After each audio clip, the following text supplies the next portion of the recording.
මේන් තියෙනවා හැලප. ඉඹුල් කිරිබත්. මේන් තියෙනවා වැලි තලප. මෙන්න තියෙනවා පැණි වලලු. කඩසෝරු. එහෙම නැත්නම් කඩයප්පන් කියලා කියන මොනවද? කඩවල තියෙන කෑම ජාති වලට. පැරණි ක්‍රම වලට හදපු කෑම ජාති ටිකක් වලට පෙන්නන්න. අපි අරලා බලමු අතුලේ මොනවද තියෙන්නේ කියලා. ඔන්න මෙතන තියෙනවා ආප්ප. මෙතන තියෙනවා රෝල්ස්. මෙන්න තියෙනවා තල බෝල. මේන් තියෙනවා හැලප. මෙන්න ගොඩක් කට්ටියගේ මතකයේ ඇවිස්සන ඉඹුල් කිරිබත්. මේන් තියෙනවා වැලි තලප. මෙන්න තියෙනවා පැණි වලලු. මෙන්න තියෙනවා අඩ. මුදලාලි කිව්වේ නම් අපිට උදේවරු ආව නම් ඊට වඩා කෑම ජාති ටිකක් බලා ගන්න තිබ්බයි කියලා. ඉතින් මන් තෝරගත්ත ඉඹුල් කිරිබත්.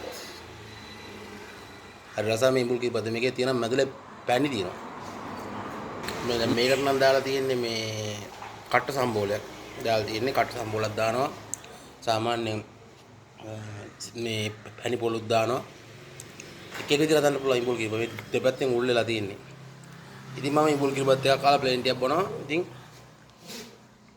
ඔයාලගේ පරණ මතකයන් පරණ කෑම ජාතියම ආස කරන දේක් තිබ්බනම් මේ වීඩියෝ එකේ කමෙන්ට් එකක් දාලා ගන්න. ඔයාලගේ අදහස් පල්ලෙය ඕන දෙයක් දාන්න. එහෙනම් අපි වල වීඩියෝ එකකින් හම්බෙමු.